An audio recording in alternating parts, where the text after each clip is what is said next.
Exactement comme pour les réseaux sociaux, tout le monde disait à l'époque inutile de savoir comment s'en servir, on n'est pas concerné, ça ne concerne pas notre industrie. Résultat, aujourd'hui des milliers d'agents ont du mal à rattraper leur retard parce que c'est devenu un outil indispensable. Et bien l'intelligence artificielle c'est exactement la même chose. Tous ceux qui n'apprennent pas aujourd'hui à l'adopter, à l'intégrer dans leur business, vont se retrouver à la traîne d'ici quelques années. L'IA a déjà bouleversé notre secteur dans l'immobilier. Si vous ne commencez pas au moins maintenant à apprendre ses travers, vous allez vous retrouver vraiment derrière les autres. Et ce qui est fou, c'est que la majorité des agents aujourd'hui pensent encore que l'intelligence artificielle, ça se limite à ChatGPT. Alors que ChatGPT, ce n'est qu'un modèle de langage parmi tant d'autres. Et parmi des dizaines d'outils incroyables qui vous permettent de gagner un temps fou grâce à l'intelligence artificielle. On parle clairement d'outils qui peuvent transformer votre quotidien dans votre business, dans votre entreprise. Et aujourd'hui, je vous en présente 7 que j'utilise quotidiennement et que je vous conseille d'intégrer dans votre activité. Je m'appelle Séverin Auclay, cofondateur du centre de formation Algora pour les agents immobiliers et chaque année, nous aidons des centaines de conseillers immobiliers à développer leur activité de manière moderne et aujourd'hui, ça inclut forcément l'intelligence artificielle.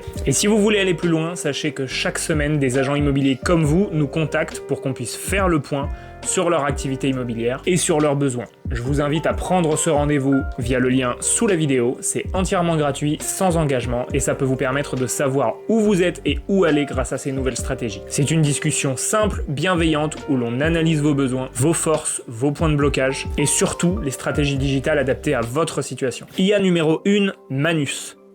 On parle ici d'un outil d'intelligence artificielle qui est très méconnu et trop peu utilisé, et pourtant qui fait partie des plus intéressants, particulièrement pour notre métier. Manus, c'est un outil d'IA porté sur la recherche avancée. Pour ceux d'entre vous qui ont déjà utilisé ChatGPT, quand vous lui demandez d'aller faire une recherche sur Internet par exemple, eh bien vous prenez cette partie de ChatGPT et vous la boostez x10, x100. Manus va nous permettre de créer des rapports, par exemple, comme des études de marché, où il va prendre plusieurs minutes à réfléchir, à construire ce rapport, en basant sa recherche sur des sources sûres et vous produire ensuite un document, parfois de plusieurs dizaines de pages, sourcé et avec une méthodologie claire pour comprendre exactement comment il a pu vous produire ce résultat. Pour nous, dans l'immobilier, il va être particulièrement intéressant pour toute la partie études de marché, réalisation de contenu à forte valeur ajoutée, comme des guides vendeurs, guides acheteurs. Il faudra en revanche le coupler avec un autre outil d'intelligence artificielle que l'on verra plus tard, qui lui s'occupera de la mise en page, car Manus vous produit vraiment un rapport très brut. Très bien, voyons rapidement ce que Manus nous a produit. On lui a fait un simple prompt, fais-moi une étude de marché immobilier d'une vingtaine de pages pour la commune de Vence, commune d'environ 20 000 habitants, dans les Alpes-Maritimes, sur le mois de juin 2025. Inclus toutes les informations que tu jugeras pertinentes et mets-les en page correctement. On vous a passé la réflexion qu'il a fait derrière, puisque Manus étant un outil de recherche très poussé, il va vraiment prendre plusieurs minutes, et voici ce qu'il nous a produit. On a donc une étude de marché de 23 pages, dans laquelle il a inclus une introduction, le contexte géographique et démographique, une analyse des prix immobiliers avec les graphiques qui correspondent en fonction du type de bien, donc global, ancien, neuf, maison et appartement. Ici, on a l'évolution des prix de l'immobilier sur un an. Même chose ici, prix médian de l'immobilier, d'accord. Prix par type de bien ancien versus neuf, maison versus appartement. Comparaison avec le département, donc ici les Alpes-Maritimes. On a beaucoup de données. Et d'ailleurs, si l'on revient en arrière et que l'on retourne ici sur ce que nous a produit Manus, en cliquant sur voir tous les fichiers, on peut aussi avoir les données et la méthodologie qu'il a utilisée pour nous produire justement cette étude de marché. On voit d'ailleurs comment est-ce qu'il a fait sa recherche, comment est-ce qu'il a fait sa rédaction. Il nous explique, j'ai enrichi le rapport avec l'historique, le patrimoine, les quartiers, les infrastructures et les opportunités d'investissement. Cet ajout permet d'atteindre les 20 pages. La conversion en PDF est terminée. On a toutes les étapes de recherche qui nous sont détaillées. On voit ici recherche d'images et d'assets visuels.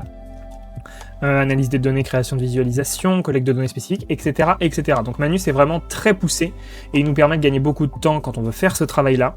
Pour ceux d'entre vous qui réalisent des études de marché, ça peut être très long et vous allez gagner énormément de temps grâce à cet outil-là. On a aussi donc le volume de vente, les périodes propices, les facteurs influents, activité de la région, infrastructure et services, le développement économique, etc., etc.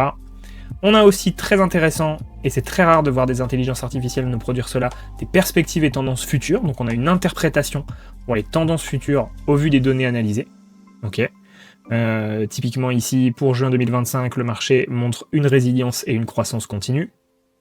Une conclusion, les références utilisées, Et ici, des détails encore sur l'analyse des quartiers, du patrimoine. Ok, on voit qu'on nous détaille les zones résidentielles de la ville, ce qui est assez rare de voir des données aussi précises pour une ville de seulement 20 000 habitants, données par l'intelligence artificielle. Les aspects juridiques et fiscaux de l'immobilier.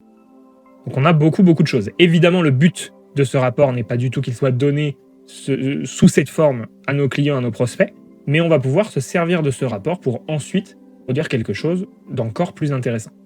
Outil IA numéro 2, Perplexity. Voyez cet outil comme un outil de recherche proche de Manus, mais plus simple, plus rapide et surtout sans aucune limite. Là où Manus nous bride dans le nombre de demandes que l'on peut lui faire chaque jour, en tout cas dans sa version gratuite, Perplexity est complètement illimité. Imaginez un petit peu que Perplexity correspond à l'enfant qu'auraient eu ChatGPT et Google. On est à mi-chemin entre un outil d'intelligence artificielle comme ChatGPT et un moteur de recherche. L'avantage ici, c'est que Perplexity ne se trompe pas. ChatGPT peut produire souvent ce qu'on appelle des hallucinations. C'est-à-dire que concrètement, il va vous donner des informations qui sont factuellement fausses ou mal sourcées. Perplexity, lorsqu'il répond à l'une de vos questions, vous liste ses sources et vous pouvez directement aller consulter vous-même tous les sites qu'il a pu consulter et sur lesquels il s'est basé pour vous produire ce résultat. Ça veut dire aussi qu'il va faire la synthèse de plusieurs résultats de recherche dans plusieurs langues, particulièrement pour vous si vous ne parlez pas plusieurs langues et que vous ne pouvez pas faire vos recherches en anglais par exemple. Perplexity va vous faire une synthèse de la réponse à vos questions dans toutes les langues qui sont pertinentes par rapport à cette recherche. Il est extrêmement rapide et on va beaucoup s'en servir lorsqu'on a besoin de réponses claires sur d'autres sujets comme également des études de marché, mais qui seront moins complètes qu'avec Manus. Dans quel cas maintenant on va pouvoir se servir de Perplexity ? Comme on l'a dit, c'est un outil vraiment de recherche. Il faut voir ça comme un Google qui serait boosté à l'intelligence artificielle.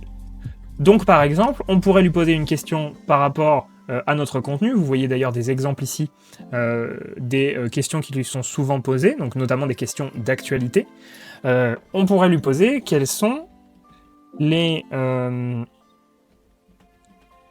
derniers changements importants juridiques au sujet de l'immobilier sur la métropole de Nice.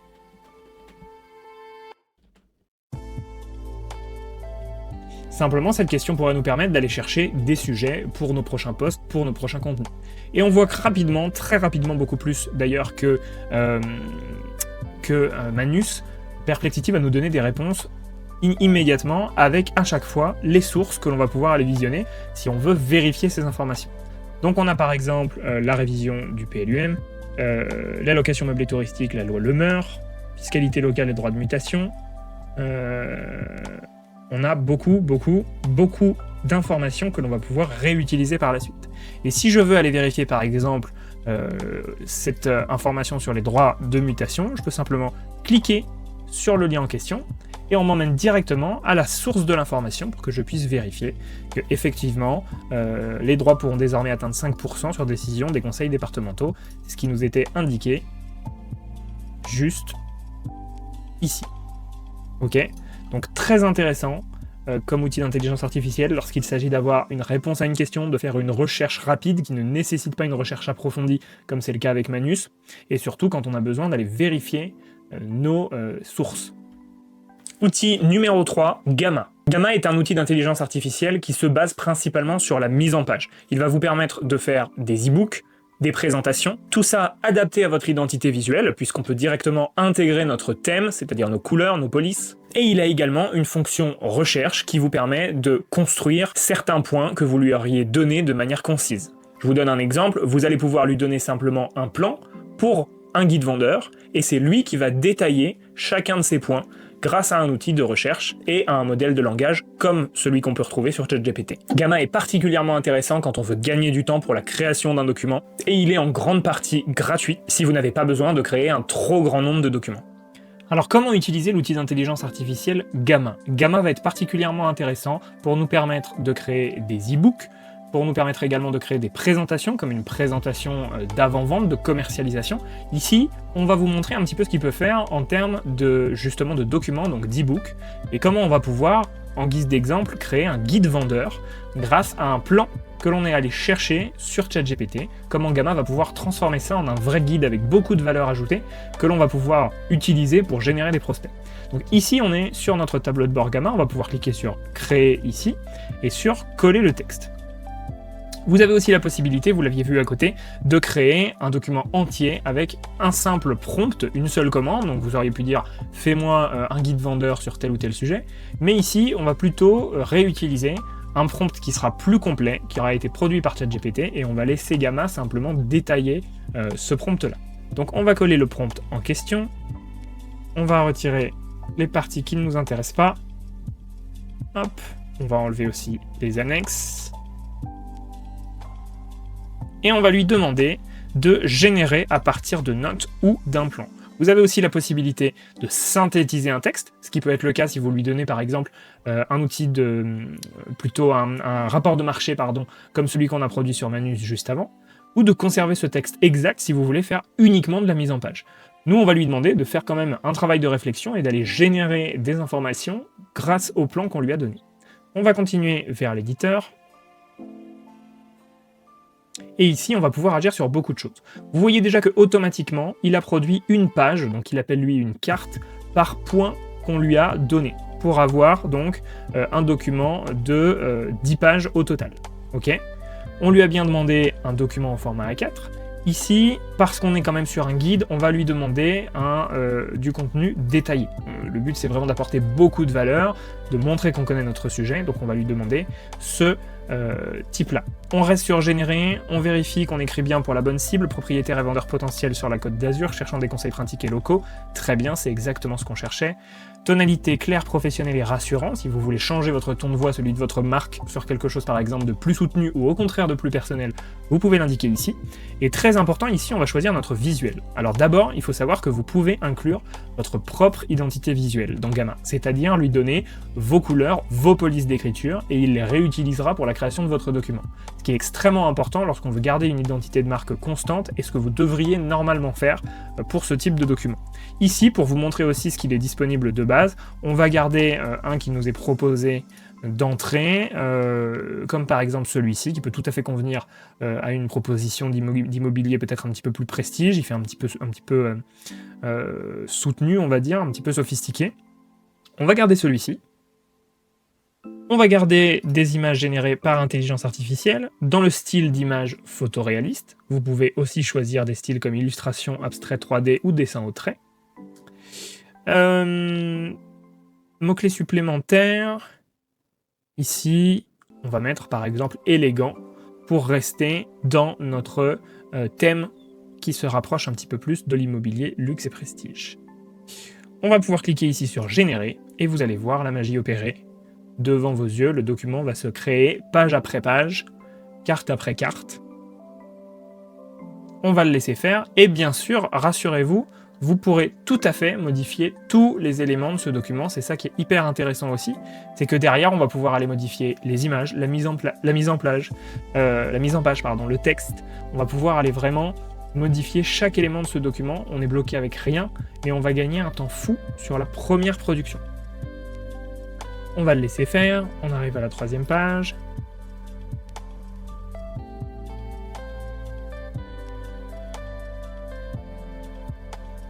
Très bien. On va le laisser faire son travail. Et on va se retrouver à la fin de la génération. Et voilà, notre guide est fini d'être généré. Vous allez voir les détails, c'est impressionnant les détails qu'a pu nous donner Gamma à partir du plan qu'on lui a donné. Je vous rappelle qu'on a opté ici pour l'option d'ailleurs détaillée. On pouvait faire encore plus détaillé si on le voulait, mais on pouvait faire aussi plus court, plus concis pour faire quelque chose de peut-être un petit peu moins lourd. Vous allez le voir, c'est très très complet. Ça peut plaire à certains clients et être un petit peu trop pour d'autres, c'est pour ça qu'on a plusieurs options dans Gamma que l'on va pouvoir utiliser. On a une première page qui est tout à fait normale, sur donc le guide complet pour réussir la vente de votre bien immobilier sur la Côte d'Azur. Ok, on peut tout à fait changer ce texte si on le veut. On est libre encore une fois de changer tous les éléments qui ont été générés par notre intelligence artificielle, y compris les photos derrière, mais l'avantage ici c'est que parce que ce sont des images générées par IA, elles sont entièrement libres de droit et on ne les retrouvera nulle part ailleurs. On commence par une simple introduction, où vous allez pouvoir donc vous introduire. Vous le voyez d'ailleurs, certains termes restent à remplir pour que vous puissiez rentrer votre nom, votre expérience, etc. Ici, on peut donner un exemple de centrer, vous voyez la photo, on est très libre sur ce qu'on va pouvoir faire. Donc jusque-là, rien de très particulier. En revanche, à partir de là, on va vraiment avoir beaucoup d'informations sur les tendances récentes du marché, les spécificités locales à la Côte d'Azur, la saisonnalité, les micro-marchés sur la Côte d'Azur. Et vous le voyez, il nous fait d'ailleurs des longues pages, ce qui nous permet vraiment de mettre beaucoup d'informations. Il s'agit de guides, de toute façon, que vous allez plutôt vouloir partager sur Internet, plutôt que d'imprimer. Si vous voulez les imprimer, il va falloir réduire la taille des pages, d'où les pointillés que vous avez ici, qui vous indiquent la taille d'une page A4 normale. On a nos images qui sont générées, que l'on peut encore une fois tout à fait remplacer. Donc sur les micro-marchés, la hausse des prix typiquement pour les villas avec piscine depuis 2021, le délai moyen pour vendre un bien correctement estimé. On voit qu'ici on a des mises en scène comme ça, des mises en page de nos idées, les erreurs les plus fréquentes des vendeurs. Donc on voit que l'erreur la plus fréquente, c'est évidemment la surestimation du prix. Et pour le coup, on y est tout à fait. Mauvaise préparation, méconnaissance fiscale, timing inadapté, vente sans pro. On pourrait même rajouter d'ailleurs la surreprésentation, mais je crois qu'il va nous en parler un petit peu plus tard.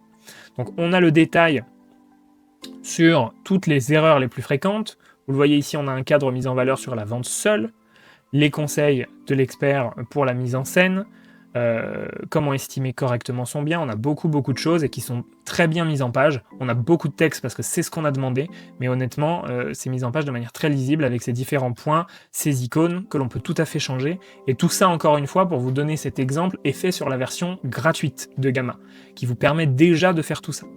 On a un petit carré, le saviez-vous. Ici, on a comment préparer son bien à la vente, le home staging, on en parle souvent, la valorisation des extérieurs, top 10 des actions simples, on a une petite checklist pour augmenter la valeur perçue. On a vraiment beaucoup de choses. Et la conclusion et les prochaines étapes à suivre. Donc vous le voyez, on a un document qui fait 10 pages, mais 10 pages bien plus grosses, bien plus longues que des pages A4. Donc extrêmement complet, extrêmement intéressant.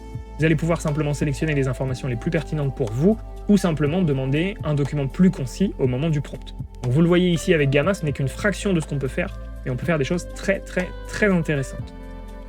Outil d'intelligence artificielle numéro 4, Submagic. Ici, on parle d'un outil qui va particulièrement vous être utile pour vos montages. On sait que dans notre activité, la création de contenu, c'est loin d'être la première chose que l'on veut faire dans la journée. On veut limiter au maximum le temps que l'on va passer à créer notre contenu pour générer des prospects, et Submagic fait partie des outils qui vont grandement vous aider à faire ça. Submagic a deux fonctionnalités principales qui vont nous être très utiles. La première, ça va être le montage sous-titrage de nos contenus vidéo format court. Submagic va s'occuper, dans sa version la plus avancée, de vous retirer vos silences, les moments où vous vous êtes répété, où vous avez bégayé. Il va sous-titrer automatiquement vos vidéos avec le type de sous-titres que vous aurez choisi. Et vous allez même pouvoir automatiquement ajouter des zooms et des b-rolls, c'est-à-dire des simples vidéos qui vous permettent d'illustrer vos propos, et ça en quelques clics seulement. Grâce à cet outil, vous pouvez réduire votre temps de montage sur votre contenu format court de 30 minutes, voire même plusieurs heures, à quelques minutes seulement, pour un contenu vidéo format court qui sera prêt à poster. Il est également très utile lorsqu'il s'agit de transformer une vidéo format long. Si par exemple vous avez décidé de produire une vidéo sur une étude de marché sur YouTube, vous allez pouvoir la décomposer en plein de contenus format court qui seront prêts à poster sur Instagram, sur YouTube Shorts, sur TikTok, et encore une fois sous-titrés, montés, vous n'aurez plus rien à faire. Ok, parlons maintenant de Submagic. Submagic va être extrêmement pratique pour beaucoup de choses. Il faut savoir que c'est un outil qui n'est pas forcément gratuit, qui a une version gratuite, qui est limitée, et qui a plusieurs options payantes qui commencent à 15 € par mois, donc qui est quand même très accessible. C'est le même prix que ceux qui utilisent CapCut Pro pour leur montage, et vous allez voir que pour ce qui est particulièrement du contenu format court, on a vraiment des outils qui sont très intéressants et qui vont nous faciliter énormément les choses, surtout pour ceux d'entre vous qui ne savent rien faire en montage. D'abord, la première chose que l'on a, c'est que toute notre vidéo est transformée en un texte. Tout ce qui est dit dans la vidéo va être transcrit ici. Et donc on va pouvoir faire notre montage exactement comme on éditerait un document Word. Je m'explique. Ici, si je veux par exemple que cette partie de la vidéo soit retirée, je n'ai qu'à la sélectionner et à cliquer sur Remove from Selection. Et si je le fais, eh bien cette partie de la vidéo va simplement être supprimée. Vous le voyez d'ailleurs, on a les petits marqueurs qui se mettent, je vais simplement perdre cette partie-là de la vidéo, et donc ça me permet en fait d'éditer ma vidéo exactement comme j'éditerais un document Word. La deuxième chose, c'est que maintenant, alors d'ailleurs avant d'y passer, vous avez aussi ces boutons qui sont extrêmement intéressants, qui nous permettent d'enlever automatiquement les silences et les mauvaises prises, les moments où vous avez bégayé, où vous êtes par exemple, répéter. Donc quand vous tournez votre vidéo en une fois, vous verrez que ça arrive très souvent d'avoir des silences parce que vous reprenez vos notes, ou d'avoir des moments où vous bégayez, où vous refaites plusieurs fois la même prise, et en cliquant sur ces deux boutons-là, ils vont automatiquement reprendre ces mauvaises prises, enlever ces silences, et vous n'aurez plus rien à faire. Ensuite, on a l'outil de sous-titres, ce qu'on appelle les captions. Ici, vous allez pouvoir simplement choisir un style de sous-titre. Par exemple, on a celui-ci. On a aussi celui-là, etc., etc. Vous en avez plein. Vous pouvez en modifier les couleurs, et donc vous comprenez, ils sont automatiquement synchronisés sur votre voix. On va pouvoir en modifier la taille, la position. Si je veux que mes sous-titres soient, par exemple, rouges les 3/4 du temps, que les mots importants soient en bleu. Alors effectivement, ça va faire des choses horribles, mais vous comprenez l'idée. Hop, je change complètement les couleurs, et maintenant, j'ai mes nouvelles couleurs qui vont être adaptées. Je vais pouvoir aussi vérifier qu'ils ne sont pas sur ma safe zone, donc c'est ce que vous voyez ici. Ce sont les zones qu'il ne faut pas, sur lesquelles il ne faut pas empiéter, parce que c'est là qu'on va avoir notre description et nos boutons sur les réseaux sociaux, ici sur Instagram notamment. On va pouvoir rajouter une musique, ok, en changer les couleurs, si je veux par exemple que ma vidéo soit plus sombre ou plus claire, que le contraste soit plus élevé. On est sur une version vraiment très simplifiée des filtres, mais qui nous permet déjà de faire plein de choses. Et on va pouvoir, puisque vous le voyez ici, on est sur une version de la vidéo qui est très simple, sans zoom, sans image d'illustration. On va pouvoir rajouter tout ça, encore une fois, d'un seul clic, en cliquant ici sur B-Roll. La première chose que l'on va faire, c'est Magic Zooms. Et vous allez le voir ici, hop. On va le laisser charger. Est-ce qu'il a pu nous les mettre? Je crois que oui. Automatiquement, voilà, il les ajoute au fur et à mesure. Automatiquement, on a des zooms qui vont se rajouter sur notre vidéo au moment important pour pouvoir simplement capter l'attention, garder nos viewers pour donner beaucoup plus de dynamique à notre vidéo. Et ça, c'est fait en un clic. Vous voyez, on est sur des zooms qui sont en plus très fluides et qui vont nous faire gagner beaucoup de temps par rapport à si on avait dû faire nos zooms un à un sur CapCut par exemple. Et la deuxième chose, encore une fois ici, ça va être les B-rolls. On va prendre des free videos pour vous montrer. 50% ça va peut-être être beaucoup, mais au moins vous allez comprendre comment ça fonctionne. Les B-rolls, ce sont des courtes vidéos ou images d'illustration qui vont s'entrecouper dans notre vidéo et qui vont nous permettre d'illustrer nos propos. Vous les voyez, on voit des petites images ici qui les montrent. Voilà, vous les voyez apparaître, elles sont automatiquement avec des transitions. Hop. Et on va pouvoir d'ailleurs rajouter, enlever, éditer ces transitions, ici à chaque fois, si on veut partir sur quelque chose de différent. Ici, ce que l'on voit, ce sont aussi les sons, les sons de transition. Tout ça, on va pouvoir le changer, l'éditer ou l'enlever en quelques clics, et ça va être extrêmement plus simple et plus rapide que si on utilisait un logiciel de montage comme CapCut. Donc quand on s'y connaît vraiment pas en montage, on peut créer des réels qui vont être très dynamiques. Vous le voyez par exemple, si je veux enlever cette B-roll là parce qu'elle n'a rien à voir avec mon texte, hop, je n'ai qu'à faire ça. Et voilà, on retourne à la vidéo de base. C'est très très simple. Une fois que c'est fait, on n'a plus qu'à l'exporter. Et on va avoir une vidéo au format court, digne d'un pro, en quelques minutes de montage seulement. Outil numéro 5, ici on parle d'une extension pour votre navigateur, notamment pour le navigateur Google Chrome qui s'appelle Glasp. Avec Glasp, vous allez pouvoir résumer, faire la transcription de toutes les vidéos postées sur la plateforme YouTube.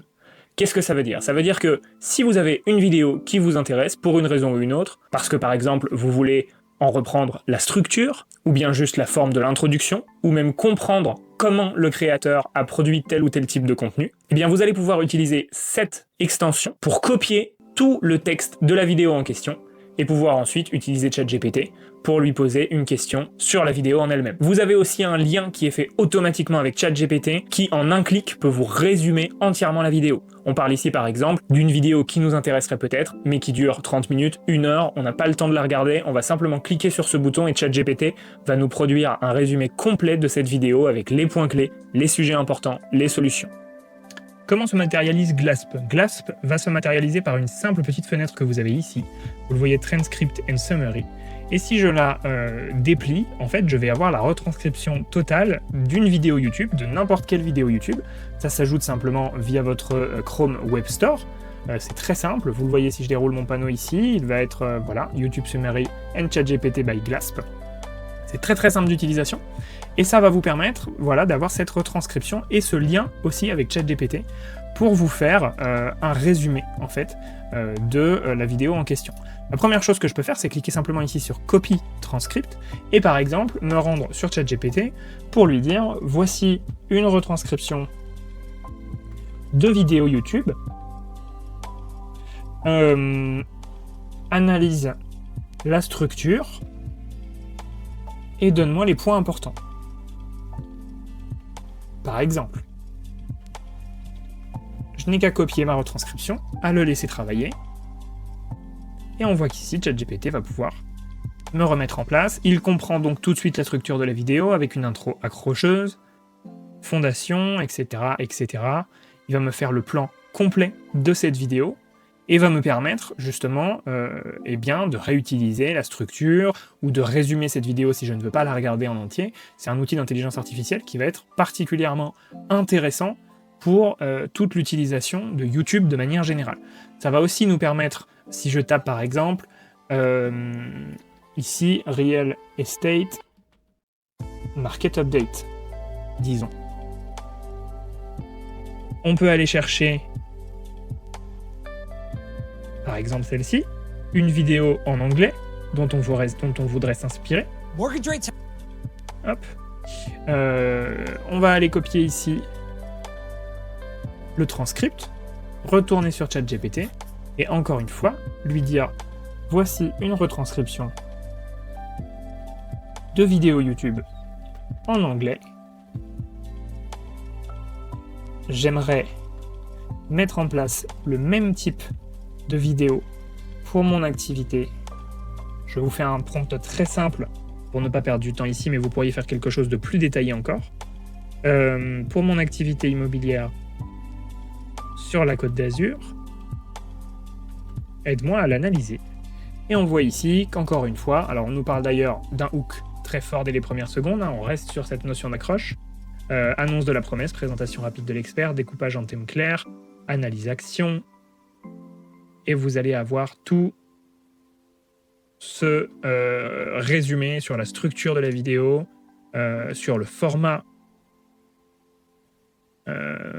les hooks que vous allez pouvoir utiliser, etc. etc. Donc c'est très très intéressant cet outil, ce qui va nous permettre de beaucoup apprendre sur le contenu qu'on peut trouver sur YouTube, que ce soit pour vous-même produire du contenu ou simplement pour maximiser le nombre de choses que vous allez pouvoir apprendre de vos contenus, de vos créateurs de contenus préférés, en résumant leurs vidéos et en allant chercher les points les plus importants, même pour une vidéo que vous auriez déjà vue, pour simplement être sûr de ne pas passer à côté du message.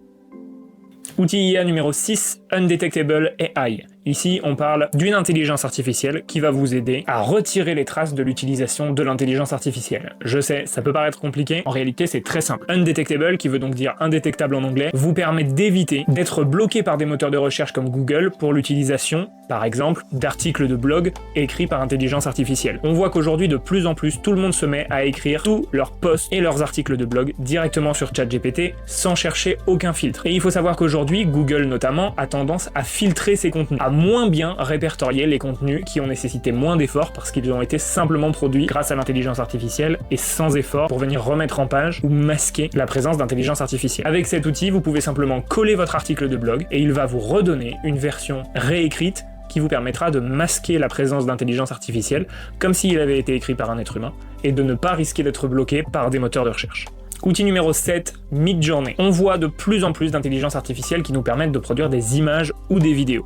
Mais aujourd'hui, il faut dire qu'il y en a encore une qui passe au-dessus des autres, qui reste l'une des premières intelligences artificielles lorsqu'il s'agit du text-to-image, c'est-à-dire de produire une image grâce à un prompt textuel que l'on va lui donner, et celle-ci, c'est Midjourney. Midjourney vous permet de produire des images photoréalistes ou qui correspondent au style qui vous intéresse, et aujourd'hui on peut même transformer ces images en vidéo. Cet outil va notamment nous permettre de résoudre le problème des images de banque d'images. Lorsqu'on crée du contenu, on a tendance à vouloir réutiliser fréquemment des images d'illustration, qu'on appelle B-roll, mais les banques d'images sont souvent très chères. Certes, on en a qui sont gratuites, comme Freepik et Pexel par exemple, mais dont on voit rapidement les limites. Et on se retrouve à vouloir réutiliser les mêmes images, ou alors à utiliser des images et des vidéos qui ne correspondent pas tout à fait à l'effet qu'on recherche. Eh bien, des outils comme Midjourney vous permettent de créer vos images et vos vidéos, celles qui correspondent exactement à ce que vous recherchez. Et si vous voulez par exemple un style d'architecture particulier pour une image d'illustration d'une maison ou d'un appartement, vous allez pouvoir donner à Midjourney des images et des vidéos d'inspiration desquelles il va tirer le style architectural. Et ce n'est qu'une des dizaines et dizaines de fonctionnalités qui peuvent être extrêmement intéressantes pour nous lorsqu'on utilise Midjourney. Voyons maintenant Midjourney. Midjourney, encore une fois, ça va être vraiment une intelligence artificielle qui va nous aider pour créer tout ce qui est images animées et vidéos. Ici, je vous en ai montré des exemples de ce qu'on peut, par exemple, utiliser pour un fond pour une présentation en vidéo. Donc ici, pour vous refaire la chose, je peux faire simplement background blue futuristique. Alors vous n'êtes pas obligé d'ailleurs de lui parler en anglais, hein, simplement par habitude. Voilà, ici je lui demande très simplement un background que je vais pouvoir utiliser derrière pour mes vidéos. Donc par exemple pour un fond, voilà, on a des choses déjà très bien qui correspondent donc à mon thème, à mon identité visuelle. On peut aussi, pour illustrer maison provençale sur la Côte d'Azur, photoréaliste, hop, on va demander en 4 tiers. Et ce que j'aimerais vous montrer ensuite, c'est la fonction pour transformer ces contenus en vidéo. On peut d'ailleurs s'inspirer des maisons que l'on a à la vente. Donc je vais aller chercher une photo d'une maison que j'ai actuellement en mandat. J'ai ajouté ici par exemple donc la photo en question. On va indiquer des informations sur le plan, Traveling Slow Motion, Provincial House, Riviera. Hop, il va pouvoir nous animer l'image en question.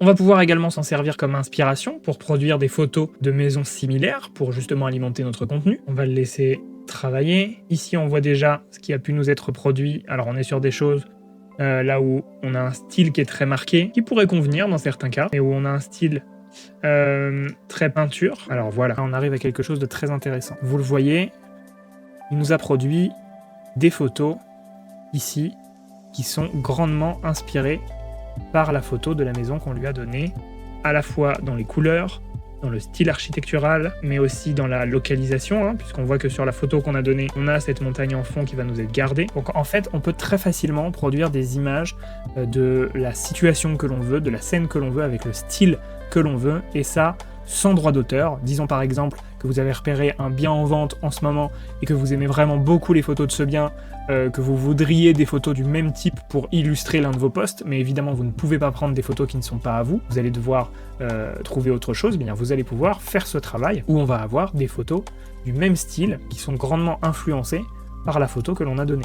On peut aller sur des trucs qui vont vraiment jusqu'à un très grand réalisme. Je vous le donne ici en exemple. On voit dans le mouvement vidéo qu'il y a quelque chose effectivement qui ressemble à de l'intelligence artificielle, même si honnêtement c'est très très léger, hein. Ça pourrait s'assimiler à de l'artefact en vidéo, mais en réalité la version imagée de ces vidéos-là est vraiment très très proche d'une photo, ok? Donc on peut faire vraiment, vous le voyez ici par exemple, on est sur de la vidéo aussi, on peut transformer aussi certaines de nos images en animation, en visite d'une pièce, on peut vraiment faire plein de choses sur Midjourney, et ça peut très rapidement remplacer vos banques d'images, les banques d'images que l'on va utiliser, ce qu'on appelle les stock shots, pour tout ce qui va être justement nos b-rolls, comme on l'a vu juste avant avec Submagic, nos posts, la création de notre contenu, et il faut vraiment converser avec l'IA pour arriver au résultat parfait. Ici par exemple, on peut lui demander pour finir une photoréaliste d'un appartement moderne sur la Côte d'Azur. On va voir ce qu'il nous donne. On a vraiment des images qui sont avant tout très cohérentes, en fait. On peut se poser la question du réalisme de l'image. Est-ce qu'on voit que c'est de l'intelligence artificielle ou est-ce que ça peut être passé pour une photo? Ici, honnêtement, ça peut peut-être pas passer sur une photo, mais ça peut passer pour un rendu 3D de très haute qualité, assez facilement. On a encore certaines petites choses, et encore, c'est très léger, mais qui nous permettent de dire que c'est de l'intelligence artificielle. Mais on est vraiment très très proche d'une qualité photographique. Mais l'important surtout, c'est qu'on a de la cohérence, c'est-à-dire qu'on va pas, si on va zoomer sur l'image, voir beaucoup de choses bizarres, de choses qui sont pas correctes pour de l'intelligence artificielle. On a les lampes sur le plafond ici qui sont alignées correctement. Voilà, on a typiquement, si on reprend les exemples de nos deux amoureux juste avant qui viennent de vendre leur maison, on a très peu de problèmes au niveau des mains. Vous le voyez, rapidement, quand on crée des êtres humains avec intelligence artificielle, on a souvent des problèmes au niveau des mains, avec des mains qui ont par exemple 6 doigts, ou alors on se retrouve avec plusieurs mains sur, on va dire, 4 mains pour un même personnage, et on a très peu de ces problèmes avec ces outils-là. On peut se retrouver avec des choses bizarres, mais ça reste quand même l'un des outils les plus performants pour ce qui est de la création d'images et de vidéos aujourd'hui. En bonus, un 8e outil d'intelligence artificielle qu'on ne pouvait pas laisser en arrière, c'est forcément ChatGPT. Mais ici, le but n'est pas de vous présenter cet outil que tout le monde connaît, mais plutôt de vous indiquer dans quel cas vous devriez vous en servir. Attention, encore aujourd'hui, ChatGPT est loin d'être le meilleur lorsqu'il s'agit de faire de la recherche. Comme on le disait tout à l'heure, il a tendance à faire ce qu'on appelle des hallucinations, c'est-à-dire à vous donner des informations incorrectes ou complètement fausses, simplement parce qu'il veut répondre à votre question. ChatGPT, pour nous, va beaucoup plus être utilisé lorsqu'il s'agit d'organiser une pensée, de mettre en page un post ou un article, ou de nous aider à construire une stratégie. Faites attention à ne pas trop vous reposer sur ChatGPT lorsqu'il s'agit d'informations pures et dures, comme on pourrait par exemple aller chercher des statistiques. Voilà pour ça, c'était les 7 outils d'intelligence artificielle que l'on utilise ici quotidiennement et que vous devriez intégrer dans votre activité pour vous permettre d'accélérer la cadence et de ne pas perdre pied face à vos concurrents. Si ces outils vous ont aidé, n'hésitez pas à convenir d'un audit gratuit par téléphone avec nous. Ça dure une trentaine de minutes, on fait ensemble le point sur votre activité pour comprendre quels sont les points à améliorer, quelles solutions on peut vous apporter. En attendant, n'hésitez pas à vous abonner et à cliquer sur la cloche pour recevoir les prochaines vidéos.